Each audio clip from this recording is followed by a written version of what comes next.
Hello everyone, आज हम discuss करेंगे हेट्रोसाइक्लिक कंपाउंड्स के बारे में। तो सबसे पहले तो हम ये देखते हैं कि आपके हेट्रोसाइक्लिक कंपाउंड टर्म का मतलब क्या है, यानी कि क्या कंपाउंड होते हैं आपके हेट्रोसाइक्लिक कंपाउंड्स। तो अगर हम इस टर्म पर जाएं हेट्रोसाइक्लिक, तो ये जो टर्म है हेट्रोसाइक्लिक, ये आपकी दो वर्ड से मिलकर बनी है। किन किन वर्ड से? फर्स्ट है हेट्रो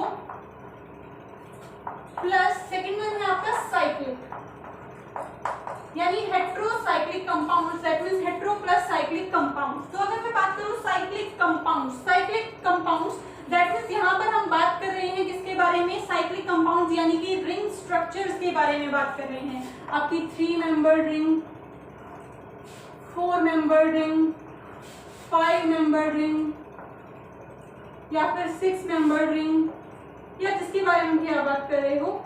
अब वो साइक्लिक कंपाउंड्स में आपके सिंपल साइक्लिक कंपाउंड्स भी आते हैं, सैचुरेटेड भी आती हैं, यानी आपकी साइक्लिक कंपाउंड जो होते हैं, आपकी जो रिंग्स होती हैं वो सैचुरेटेड भी होती हैं, अनसैचुरेटेड भी होती हैं, आपकी एरोमेटिक भी होती हैं, नॉन एरोमेटिक भी होती हैं, यानी आप सबके बारे में बात कर रहे हो यहाँ पर।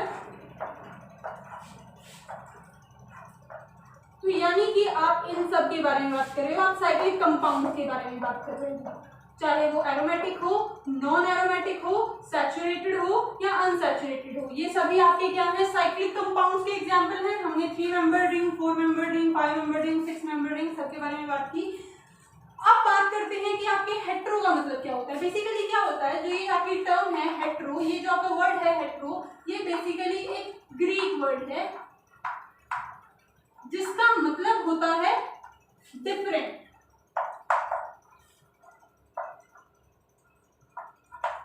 That means other than usual,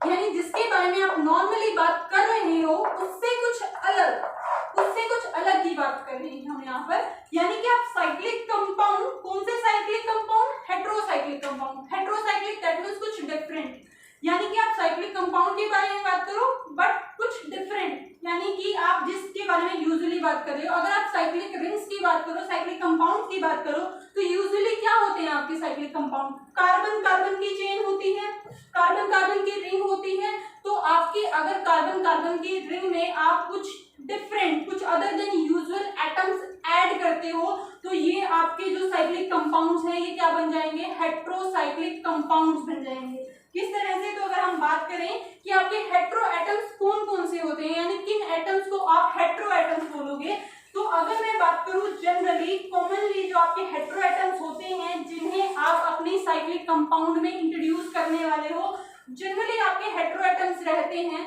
अगर मैं बात करूं कॉमनली आपके जो हेट्रो एटम्स रहते हैं वो रहते हैं आपके ऑक्सीजन, नाइट्रोजन एंड सल्फर। यानी कि जनरली आपके हेट्रो एटम्स कौन कौन से रहते हैं? Nitrogen, oxygen and sulphur. इसके अलावा भी कुछ आपके नॉन कॉमन हेट्रो एटम्स हैं, उसके अंदर आते हैं आपके फॉस्फोरस, बोरॉन, आर्सेनिक, सिलिकॉन। इसके अलावा आपके कुछ मेटल्स भी आते हैं जैसे टिन, सेलेनियम, ये आपके कुछ नॉन कॉमन हेट्रो एटम्स हैं। अगर आप कॉमनली बात करो तो नाइट्रोजन, ऑक्सीजन और सल्फर आपके क्या रहते हैं? कॉमन हेट्रो एटम्स रहते हैं, जिनके बारे में आप डिटेल में पढ़ने वाले हो। तो करेंगे क्या, आपके हेट्रो एटम्स को क्या करेंगे? हम साइक्लिक कंपाउंड्स में इंट्रोड्यूस करेंगे। तो आप क्या करो, कार्बन को रिप्लेस कर दो किससे? किसी भी हेट्रो एटम से। तो आप अपनी रिंग के अंदर अगर कार्बन को किसी हेट्रो एटम से रिप्लेस कर देते हो तो आपके क्या बन जाते हैं? वो आपके हेट्रोसाइक्लिक कंपाउंड्स बन जाते हैं। अभी तक ये साइक्लिक कंपाउंड्स हैं। अगर हम इंट्रोड्यूस करें, कार्बन को रिमूव करें, ऑक्सीजन ले आओ या नाइट्रोजन ले आओ या सल्फर ले आओ, तो ये आपके क्या बन जाते हैं? ये आपके बन जाते हैं हेट्रोसाइक्लिक कंपाउंड्स बन जाते हैं।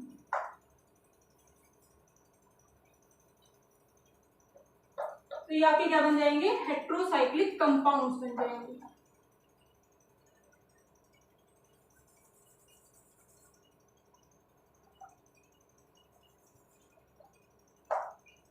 हाँ जी, तो ये सब आपकी आपके क्या है, हेट्रोसाइक्लिक कंपाउंड्स हैं। दैट मींस आपने हेट्रो एटम्स ऐड किए अपने साइक्लिक कंपाउंड्स में, तो बेसिकली ये थे आपके हेट्रोसाइक्लिक कंपाउंड्स। तो ये तो हो गई बेसिक इन्फॉर्मेशन कि आपके हेट्रोसाइक्लिक कंपाउंड्स, किन कंपाउंड्स को आप हेट्रोसाइक्लिक कंपाउंड्स कहते हो। अब हम इसके बाद देखेंगे इसकी क्लासिफिकेशन एंड नोमेनक्लेचर, यानी कि आप किस तरह से अपनी हेट्रोसाइक्लिक कंपाउंड्स को क्लासिफाई कर सकते हो। जितने भी आपके कंपाउंड्स होते हैं जिस तरह से आप उनको क्लासिफाई करते हो वैसे ही जनरल क्लासिफिकेशन करेंगे हम किसके बारे में, हेट्रोसाइक्लिक कंपाउंड्स की जनरल क्लासिफिकेशन करेंगे। उसके बाद हम इसका नोमेनक्लेचर करेंगे। तो एक एक करके स्टार्ट करते हैं। हाँ जी, तो हम अगर हेट्रोसाइक्लिक कंपाउंड्स की क्लासिफिकेशन की बात करें तो उनके केमिकल बिहेवियर के बेसिस पर आपके हेट्रोसाइक्लिक कंपाउंड्स को दो पार्ट्स में क्लासिफाई किया जा सकता है। फर्स्ट है आपका non aromatic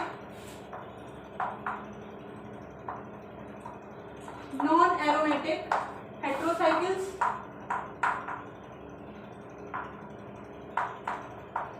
and second one is aromatic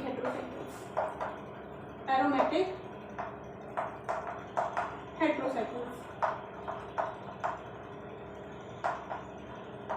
हाँ जी, सिंपल है। जिनका नेचर एरोमेटिक होगा वो एरोमेटिक हेट्रोसाइकिल्स होंगे, जिनका नेचर नॉन एरोमेटिक होगा वो नॉन एरोमेटिक हेट्रोसाइकिल्स होंगे। हम कुछ एग्जांपल्स लेकर के बात कर लेते हैं कि आपके कुछ एग्जांपल ले लेते हैं नॉन एरोमेटिक हेट्रोसाइकिल्स के, कुछ एग्जांपल ले लेते हैं एरोमेटिक हेट्रोसाइकिल्स। जी, तो हम डिस्कस कर रहे हैं आपके पास नॉन एरोमेटिक हेट्रोसाइकिल्स के एग्जांपल। हमारे पास 3, 4, 5 एंड 6 मेंबर्ड रिंग हैं। नॉन एरोमेटिक रिंग्स हैं containing oxygen, nitrogen and sulphur heteroatoms with a common name mentioned here. तो अगर हम बात करें आपकी 3 मेंबर्ड रिंग से, अगर हम स्टार्ट करें 3 मेंबर्ड रिंग कंटेनिंग ऑक्सीजन, इसका कॉमन नेम क्या रहता है, ऑक्सीजन। सिमिलरली आपका जो nitrogen, aziridine and sulphur, thiirene. Similarly 4 membered ring containing oxygen, oxetane, containing nitrogen, azitidine and containing sulfur, thietine। अगर हम बात करें 5 मेंबर्ड रिंग आपको पता है स्टेबल होती है इन कंपैरिजन, और ये आप बहुत नॉर्मली आप पढ़ते भी हो। THF आपने बहुत पढ़ा होगा, टेट्राहाइड्रोफ्यूरेन। तो अगर हम बात करें टेट्राहाइड्रोफ्यूरेन, तो टेट्राहाइड्रोफ्यूरेन क्या होता है आपका 5 membered ring containing 1 heteroatom oxygen.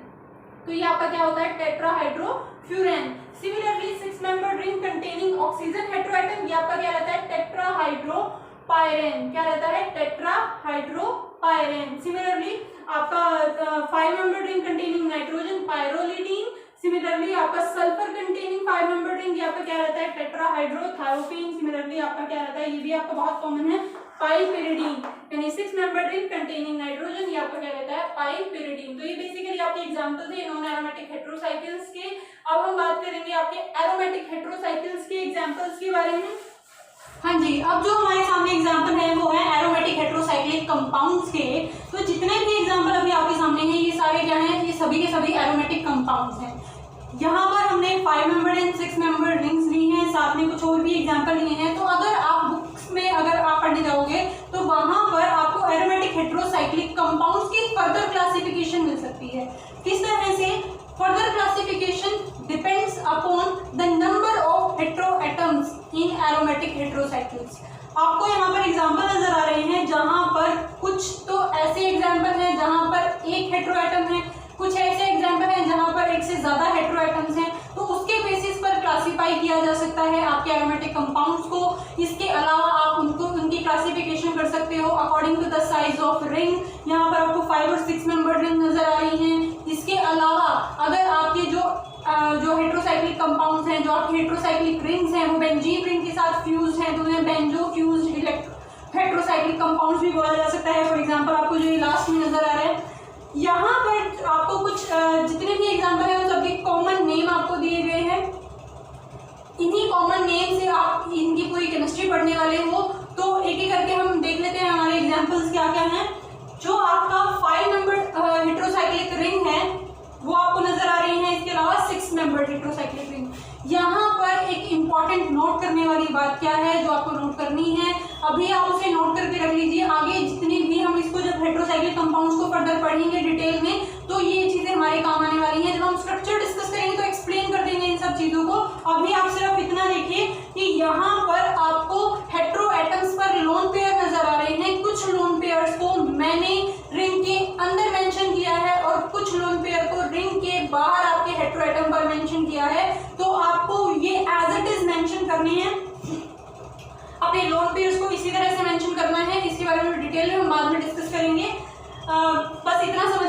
पे कि जो अंदर की तरफ है आपके लोन पेयर्स वो आपके रेजोनेंस में इन्वॉल्व है, जो बाहर की तरफ लोन पेयर मेंशन है वो रेजोनेंस में इन्वॉल्व नहीं होंगे।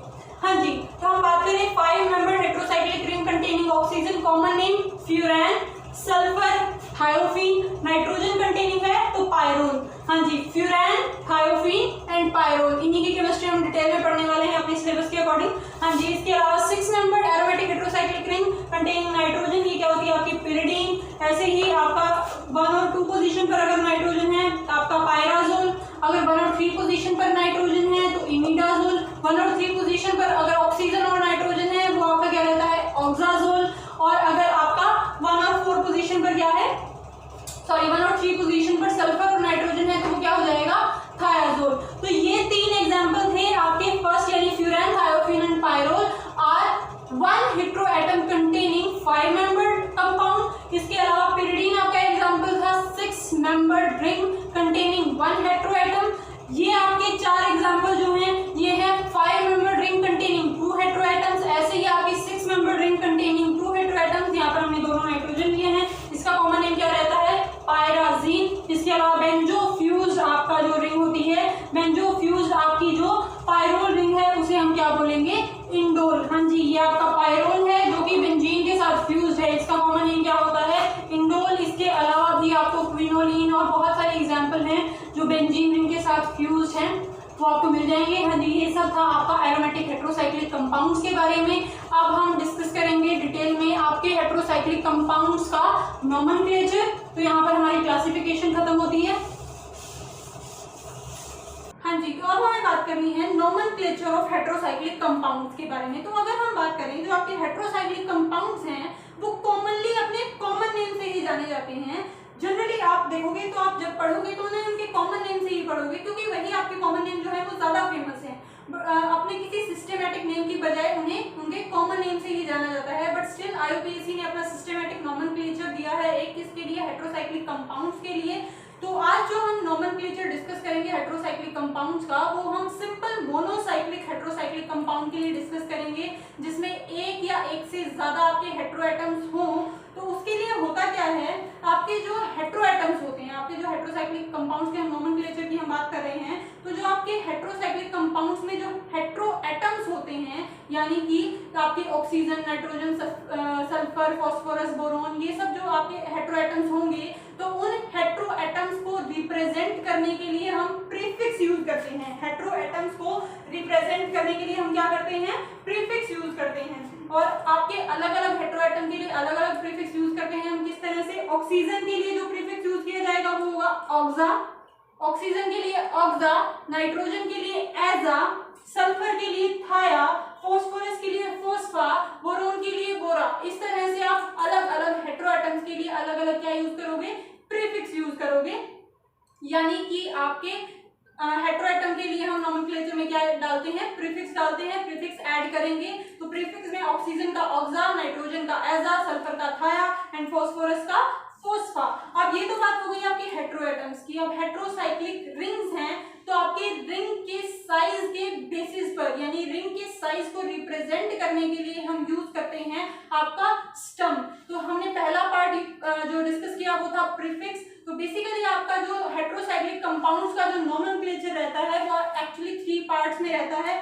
पहला हमें प्रीफिक्स ये बताता है कि आपका हेटेरोएटम कौन सा है, तो एक या दो जितने भी हेटेरोएटम्स होंगे उनको पहले प्रीफिक्स में डाल दोगे। प्रेफरेंस की भी हम बात करेंगे, जब हम एग्जांपल करेंगे तो हम प्रेफरेंस की बात करेंगे।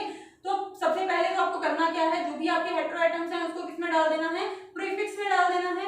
दूसरा पार्ट जो हमें बताता है वो हमें बताता है साइज ऑफ रिंग। और साइज ऑफ रिंग के लिए हमने यहाँ पर रूल मेंशन किए हैं कि 3, 4, 5, 6, 7 मेंबर आपकी रिंग जब होगी तो रिंग साइज हमें कौन सा पार्ट बताएगा स्टम। यानी प्रीफिक्स के साथ आपको क्या ऐड करना है स्टम ऐड करना है। आपको 3 मेंबर रिंग के लिए IR, 4 मेंबर के लिए ई और 5 मेंबर के लिए ओल, 6 मेंबर के लिए आइन, 7 मेंबर के लिए ई। तो ये आपकी क्या है, ये आपकी क्या बताएंगे रिंग साइज बताएंगे हमें। अब जो आपका नेक्स्ट स्टेप है जो नेक्स्ट ऐड करने वाले हो वो ऐड करने वाले हो कि आपका कंपाउंड सैचुरेटेड है या अनसैचुरेटेड है। पहला तो इस बेसिस पर, ठीक है, जब सैचुरेटेड होगा तो हम अलग सफिक्स अलावा जो आपके सफिक्स हैं वो डिपेंड करते हैं कि आपके हेटेरोसाइक्लिक कंपाउंड में नाइट्रोजन है या नहीं है। सबसे पहला काम हमने क्या किया था, प्रीफिक्स, उसके बाद हमने उसमें स्टर्म ऐड किया था साइज ऑफ रिंग के अकॉर्डिंग। अब हम नेक्स्ट ये देखेंगे, दो चीजें देखनी है आपको। पहला ये देखना है कंपाउंड में नाइट्रोजन है या नहीं है, यानी कि आपका हेटेरोसाइक्लिक कंपाउंड में जो हेटेरोएटम है, चाहे वो एक हेटेरोएटम हो या एक से ज्यादा, तो अगर नाइट्रोजन है तो अलग से रूल होंगे हमारे पास, और अगर नाइट्रोजन नहीं है उसके लिए हमारे पास अलग से रूल होंगे। तो जो ये हमारी टेबल है ये रिप्रेजेंट करेगी आपके विद नाइट्रोजन, यानी कि अगर आपके हेटेरोसाइक्लिक कंपाउंड में नाइट्रोजन है तो हम ये वाले रूल्स यूज करेंगे, और अगर नाइट्रोजन नहीं है यानी कि आपके heteroatom oxygen, sulphur, phosphorus, boron और कोई भी है, नाइट्रोजन के अलावा कोई भी हेटेरोएटम है, तो हमारे रूल्स ये रहेंगे। ठीक है, तो यहाँ पर हमने मेंशन किया है स्टर्म प्लस सफिक्स दोनों को। सफिक्स हमारा क्या रिप्रेजेंट करता है कि आपके कंपाउंड सैचुरेटेड है या अनसैचुरेटेड है, नाइट्रोजन है या नहीं है। तो अब हम बात कर लेते हैं कि आपकी 3 मेंबर्ड रिंग है जिसके अंदर नाइट्रोजन है। हमारे पास एक 3 मेंबर्ड रिंग है, तो अगर मैं बात करूं 3 मेंबर्ड रिंग, तो इस तरह से मेरी 3 मेंबर्ड रिंग होगी जिसमें क्या है, नाइट्रोजन है। तो 3 मेंबर्ड रिंग है, नाइट्रोजन है, 3 मेंबर्ड रिंग है, नाइट्रोजन है। तो अगर मैं बात करूं इस एग्जांपल के बारे में, हाँ जी, एग्जांपल यहाँ पर लिख लेते हैं, ये है आपका एग्जांपल। 3 मेंबर्ड रिंग है, नाइट्रोजन है, तो प्रीफिक्स क्या होगा, एज अ, प्रीफिक्स क्या रहेगा, एज अ। अब आपके पास 3 मेंबर्ड रिंग है, आया, उसके बाद ये कंपाउंड कैसा है आपका, सैचुरेटेड कंपाउंड है, अनसैचुरेटेड नहीं है, कोई डबल बॉन्ड नहीं है, तो आपका सैचुरेटेड कंपाउंड है। तो सैचुरेटेड कंपाउंड के लिए हम क्या यूज करेंगे, ये वाले रूल यूज करेंगे, क्योंकि विद नाइट्रोजन एंड सैचुरेटेड, तो दैट मींस एजा के साथ, प्रीफिक्स के साथ आप स्टर्म प्लस सफिक्स ऐड करोगे, ये वाला। तो that means 3 membered ring with nitrogen, अगर सैचुरेटेड है तो इरीन यूज करोगे, अनसैचुरेटेड है तो इरीन यूज करोगे, सैचुरेटेड है तो इरिडीन यूज करोगे। ये तो था अगर आपके हेटेरोसाइक्लिक कंपाउंड में हेटेरोएटम नाइट्रोजन है तब। अगर नाइट्रोजन के अलावा कोई दूसरा हुआ, यानी कि ऑक्सीजन या सल्फर हुआ, तो उसके लिए अगर अनसैचुरेटेड है तो इरीन और सैचुरेटेड है तो इरेन। एक एक करके हम एग्जांपल के साथ डिस्कस करेंगे इन सबको। सबसे पहले आप ये टेबल नोट कर लीजिए, आपको टेबल से जाना है। हाँ जी, ये दो स्पेस हमने यहाँ पर ब्लैंक रखे हैं, बाकी सब तो सिंपल है कि 4 होगा तो ईट, इटिडीन, ईट, इटेन। तो ये आपको टेबल से समझ आ रहा है कि नाइट्रोजन के साथ आपको क्या करना है, विदाउट नाइट्रोजन आपको क्या करना है। ये जो ब्लैंक स्पेस है ये हमारे रिप्रेजेंट कर रहे हैं saturated compound containing 6 membered ring and containing 7 membered ring. तो ऐसे में क्या करते हैं इन पॉइंट्स पर, यानी कि अगर आपकी 6 और 7 मेंबर्ड रिंग है विद नाइट्रोजन है, 6 और 7 मेंबर्ड रिंग है विद नाइट्रोजन है, ये हम रख कर लेते हैं, एग्जांपल के साथ देख लेते हैं एक बार इसको। हाँ जी, तो अगर मैं एक 6 मेंबर्ड रिंग लूं और कैसी लूं, सैचुरेटेड। हाँ जी, ये मेरी एक 6 मेंबर्ड रिंग है, सैचुरेटेड है, 6 मेंबर्ड रिंग है, सैचुरेटेड है, विद नाइट्रोजन है, विद नाइट्रोजन है। तो हम क्या करेंगे, इसके लिए सबसे पहले प्रीफिक्स यूज करेंगे एज अ। हाँ जी, इसके लिए आपको क्या यूज करना है, इन यूज करना है, बट हमारे पास सैचुरेटेड के लिए तो कोई रूल है ही नहीं। क्या करते हैं, आपकी जो हाई मेंबर्ड रिंग्स होती हैं नाइट्रोजन के केस में, उसमें आपको करना क्या है कि आपके जो अनसैचुरेटेड कंपाउंड को अगर मैं सैचुरेटेड कंपाउंड में कन्वर्ट करूं, किस तरह से, अगर मैं इसके अनसैचुरेटेड वर्जन की बात करूं तो इसके लिए अनसैचुरेटेड क्या होगा, इसके लिए अनसैचुरेटेड कुछ ऐसा होगा, यानी कि ये रहा होगा अनसैचुरेटेड। तो अनसैचुरेटेड जब सैचुरेटेड में कन्वर्ट हुआ तो आपके डबल बॉन्ड का हाइड्रोजनेशन हुआ, यानी कि यहां से यहां तक आने में क्या हुए, आपके डबल बॉन्ड की हाइड्रोजनेशन हुई है। तो आपको करना क्या है, आपको सेम रूल यूज करना है जैसा कि आप अनसैचुरेटेड के लिए करते, यानी कि इसे आप एजीन ही बोलोगे। बस आपको करना क्या है, यहाँ पर एक और प्रीफिक्स ऐड कर देना है। Saturated compound 6 and 7 membered ring आप क्या करोगे, सेम अनसैचुरेटेड वाले ही सफिक्स यूज करोगे। बस आपको यहाँ क्या करना है, एडिशनल सफिक्स प्रीफिक्स यूज करना है, और वो एडिशनल प्रीफिक्स हमें बताएगा कि कितने आपके डबल बॉन्ड का हाइड्रोजनेशन हुआ है। यानी टोटल यहाँ पर 3 डबल बॉन्ड थे, यहाँ पर एक भी डबल बॉन्ड नहीं है, तो दैट मीन्स यहाँ पर 3 डबल बॉन्ड्स का क्या हो गया है, हाइड्रोजनेशन हुआ है। तो जितने भी डबल बॉन्ड का हाइड्रोजनेशन हुआ है वो आप मेंशन कर दोगे। एज अ प्रीफिक्स, एक एडिशनल प्रीफिक्स यूज करोगे। किस तरह से, यहाँ पर आपके 3 डबल बॉन्ड हाइड्रोजनेटेड हुए हैं तो यहाँ आप मेंशन करोगे किस तरह से। अगर एक डबल बॉन्ड हाइड्रोजनेटेड हुआ होता उसके लिए आप यूज करते डाई हाइड्रो। क्या यूज करते हैं? Die hydro. 2 हाइड्रोजन ऐड हुए होंगे क्योंकि एक डबल बॉन्ड जाएगा तो 2 हाइड्रोजन आएंगे, तो एक डबल बॉन्ड, दैट मींस आपको क्या प्रीफिक्स यूज करना है? Die hydro. दैट मींस यहाँ पर क्या हो जाएगा, अगर 2 डबल बॉन्ड है तो टेट्राहाइड्रो, 2 डबल बॉन्ड के लिए टेट्राहाइड्रो। और अगर आपके सभी के सभी डबल बॉन्ड हाइड्रोजनेटेड हो गए हैं उसके लिए आप टर्म यूज करोगे पर हाइड्रो। क्या टर्म यूज करोगे? पर हाइड्रो। तो दैट मींस हमने जो ये ब्लैंक स्पेस थे उनके लिए कवर कर दिया है कि सेम यही रहने वाले हैं, सिर्फ आप क्या कर दोगे? हाइड्रोजनेशन मेंशन कर दोगे। या तो आप ये यूज कर सकते हो डाई हाइड्रो, टेट्राहाइड्रो, पर हाइड्रो, या फिर आप नंबरिंग के थ्रू भी ऐड कर सकते हो कि आपने फर्स्ट और सेकंड पोजीशन पर हाइड्रोजन ऐड किया है तो 1H 2H, तो इस तरह से कैपिटल लेटर्स में हाइड्रोजन को मेंशन किया जाता है। अब एग्जांपल के साथ हम ये सारी चीजें डिस्कस करते हैं, तो ये आपकी टेबल आप नोट कर लीजिए। और हमने इसके अलावा क्या क्या बात की है कि हमारे पास हेटेरोसाइक्लिक कंपाउंड में प्रीफिक्स होते हैं। प्रीफिक्स क्या यूज होते हैं? आपके हेटेरो एटम्स को एज अ प्रीफिक्स यूज किया जाता है। और दूसरे हमारे एडिशनल प्रीफिक्स के बारे में हमने बात की जो आपकी पोजीशन ऑफ हाइड्रोजनेशन बताएंगे, आपके डबल बॉन्ड के हाइड्रोजनेशन के बारे में बताएंगे in case of nitrogen heterocyclic compounds. तो नाइट्रोजन हेटेरोसाइक्लिक कंपाउंड्स के लिए ये रूल है हमारे पास, विदाउट नाइट्रोजन यानी नाइट्रोजन के अलावा कोई भी हेटेरो एटम हो उसके लिए हमारे पास ये रूल्स हैं। और प्रीफिक्स सेम रहेंगे, ऑक्सीजन के लिए ऑक्सा, नाइट्रोजन के लिए एजा, सल्फर के लिए थाया। तो ये थे आपके नोमेनक्लेचर के रूल्स। अब हम एग्जांपल के साथ 2-4 एग्जांपल कर लेते हैं जिससे कि आपको क्लियर हो जाए। यहाँ हमारे सामने कुछ एग्जांपल हैं जिनको हम रूल्स के अकॉर्डिंग इनका नोमेनक्लेचर करना स्टार्ट करते हैं। हाँ जी, आपको पता है नाइट्रोजन के लिए अलग रूल्स हैं, विदाउट नाइट्रोजन अलग रूल्स हैं। तो पहले हम ऑक्सीजन और सल्फर वाले कंपाउंड्स की कर लेते हैं, 3 मेंबर्ड रिंग्स की। हाँ जी, 3 मेंबर्ड रिंग है और ऑक्सीजन यहाँ पर क्या है आपके पास? सबसे पहले तो हम क्या देखते हैं? हमारा हेटेरो एटम देखते हैं। तो हेटेरो एटम में यहाँ पर आपके पास क्या है? ऑक्सीजन। तो प्रीफिक्स क्या यूज होगा? ऑक्सा। हाँ जी, ऑक्सा यूज होगा।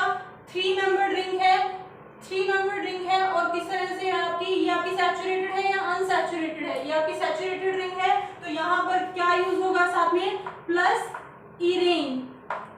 हाँ जी, IR for 3 membered ring and plus irene. जब स्टफ और सफिक्स को ऐड कर दोगे तो हमारे पास 3 membered ring without nitrogen and saturated क्या आ जाएगा? इरेन। तो यहाँ पर आपको करना क्या होता है? आपको कंप्लीट नेम लिखने के लिए दोनों वोवेल्स हैं तो आपको अपने प्रीफिक्स से ए रिमूव कर देना है। तो यहाँ पर कॉम्बिनेशन से हमारे पास क्या नाम आ जाएगा?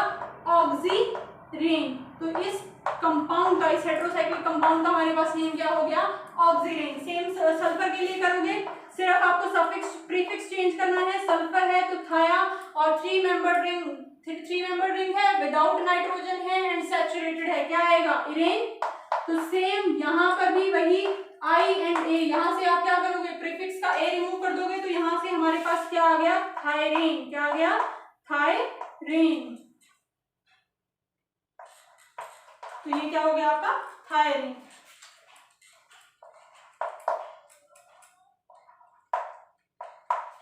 हाँ जी, ये आपके पास क्या हो गया? थायरीन। और सेकंड है आपके पास अब हम बात कर लेते हैं आपके नाइट्रोजन के बारे में। नाइट्रोजन की अगर बात करें हम तो क्या होगा? प्रीफिक्स होगा एजा प्लस इराडीन, अजाइराडीन। तो क्या हो जाएगा ये? अजाइराडीन। तो 3 मेंबर्ड रिंग, इसके लिए क्या नाम हो गया? अजाइराडीन। हाँ जी, अब हम बात कर लेते हैं आपके nitrogen, oxygen and sulphur 5 membered ring. ये था आपका अनसैचुरेटेड के लिए, और सॉरी ये था आपका सैचुरेटेड के लिए। अब हम अनसैचुरेटेड की बात कर लेते हैं। हाँ जी, नाइट्रोजन के केस में क्या होगा? एजा। हाँ जी, यहाँ क्या होगा? ऑक्सा। यहाँ क्या होगा? थाया।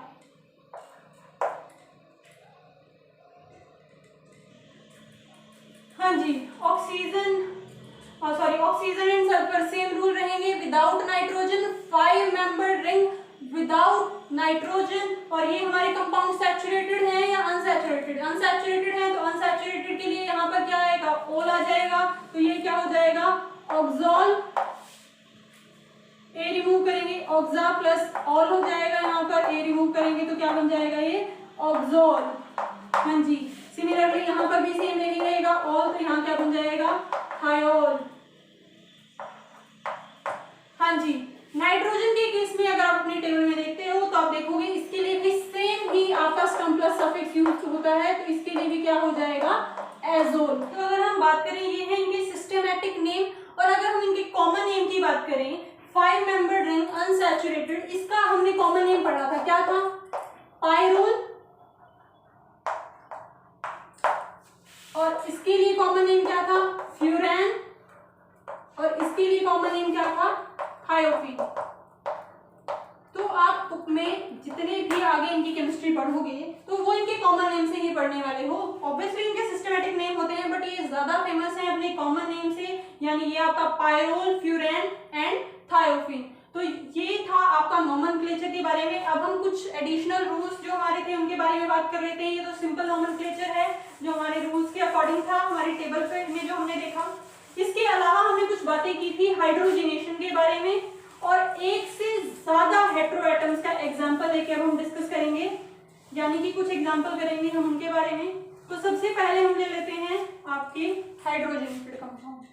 हाँ जी, अगर आप इसे देखो तो ये आपका पायरोल का हाइड्रोजनेटेड वर्जन है, यानी कि पायरोल जैसा ही है ये, सिर्फ यहाँ से एक डबल बॉन्ड क्या हो गया है उसका हाइड्रोजनेशन हो गया है। और हमने क्या कहा था हाइड्रोजनेशन को आप मेंशन कर सकते हो किससे डाईहाइड्रो, यानी कि एक डबल बॉन्ड है तो डाईहाइड्रो, अगर दो डबल बॉन्ड आपके हाइड्रोजनेटेड हुए हैं तो टेट्राहाइड्रो, अगर सभी के सभी हाइड्रोजनेटेड हो गए हैं तो परहाइड्रो। तो हम पहले एक बॉन्ड हाइड्रोजनेशन की बात कर लेते हैं। तो यहाँ पर ये आपका क्या है, ये आपका एजोल जैसा ही है, यानी कि ये एजोल ही है, बस यहाँ पर हाइड्रोजनेशन हो गया है। तो ये क्या है एजोल है, एजोल है। तो मैं इसे बोल सकती हूँ डाईहाइड्रो एजोल। तो ये बेसिकली हो क्या गया, ये बन गया है आपके पास डाईहाइड्रो एजोल। ये एजोल ही है, इसका सिर्फ क्या हो गया है हाइड्रोजनेशन हो गया है एक डबल बॉन्ड का। इसके अलावा आपको करना क्या होता है, आपको इसकी पोजीशन मेंशन करनी होती है। किस तरह से आप हेटेरोएटम को प्रेफरेंस दोगे, हेटेरोएटम को प्रेफरेंस दोगे तो ये 1, और उसके बाद हाइड्रोजनेटेड पोजीशन को मेंशन करोगे, हाइड्रोजनेटेड पोजीशंस को प्रेफरेंस दोगे। तो इसको हम क्या बोलेंगे 2,3 डाईहाइड्रोएजोल। अगर आपको 2H3H हाइड्रोएजोल डाईहाइड्रोएजोल मिलता है तो ये भी सेम बात है, तो आपको इस तरह से भी रिप्रेजेंटेड मिल सकता है, इस तरह से भी। तो ये था कि आपका अगर एक डबल बॉन्ड हाइड्रोजनेटेड हुआ तो ऐसे ही अगर आपके दो डबल बॉन्ड हाइड्रोजनेटेड होंगे तो टेट्राहाइड्रो, अगर आपके सभी के सभी हाइड्रोजनेटेड हो गए तो उस केस में आप क्या करोगे, वहां पर आप परहाइड्रो टर्म यूज करोगे। तो ये आपका क्या है, ये आपका पिरिडीन जैसा है।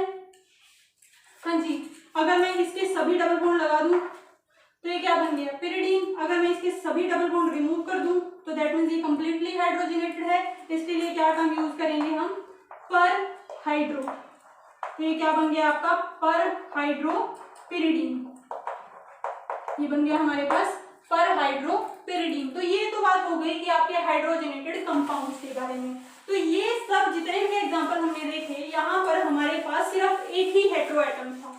तो अगर आपके एक से ज्यादा हेटेरोएटम है तो उस केस में आप क्या करोगे, उस केस में आप नंबरिंग दोगे और नंबरिंग के अकॉर्डिंग ही नेमिंग स्टार्ट करोगे। दोनों ही आपके जो हेटेरोएटम्स हैं उनको प्रीफिक्स में ही ऐड करोगे, पर किसको पहले लिखना है किसको बाद में वो किस पर डिपेंड करता है, प्रेफरेंस पर डिपेंड करता है। प्रेफरेंस के लिए रूल क्या है, प्रेफरेंस के लिए रूल है हमारे पास कि जो आपका हेटेरोएटम जितने ज्यादा ग्रुप नंबर में है उसको उतना ही प्रेफरेंस देना है। अगर हम कॉमनली बात करें, हम हेटेरोएटम्स की बात कर रहे हैं नाइट्रोजन, ऑक्सीजन और सल्फर। अगर मैं बात करूं ऑक्सीजन का ग्रुप नंबर पीरियोडिक टेबल में क्या है 15, ऑक्सीजन एंड सल्फर 16।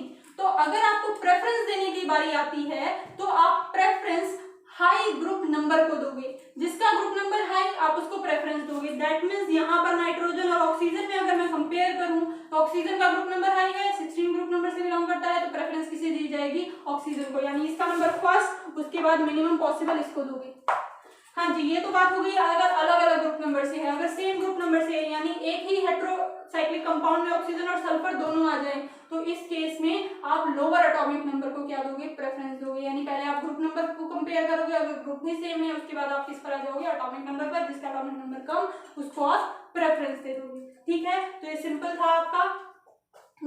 प्रेफरेंस किसे दोगे, उसके बाद बाकी सभी रूल सेम है। यानी आप यहाँ पर मेंशन कर दोगे 1 3। हाँ जी, ऑक्सीजन के लिए लिखोगे, ऑक्सीजन के लिए प्रीफिक्स क्या यूज होता है, ऑक्सा, प्लस नाइट्रोजन के लिए क्या यूज होता है, एजा, और 5 नंबर सैचुरेटेड है तो इसके लिए क्या होगा, ओल। तो ये बन जाएगा आपके पास 1 3 ऑक्साजोल। हाँ जी, अल्फा सॉरी, यहाँ से आप ए रिमूव कर दोगे, यहाँ से भी ए रिमूव कर दोगे तो ये क्या बन गया, ऑक्साजोल। ठीक है, तो आप वॉवल्स रिमूव कर दोगे, यहाँ से वॉवल रिमूव कर दोगे, वहां से वॉवल रिमूव कर दोगे, बाकी सब सिंपल है। आपको प्रेफरेंस किसके अकॉर्डिंग देनी है हमने उसके बारे में भी बात कर ली है।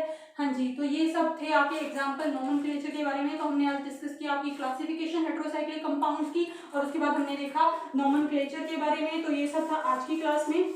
हाँ जी, तो आज की क्लास हमारी यहीं पर खत्म होती है। Thank you class.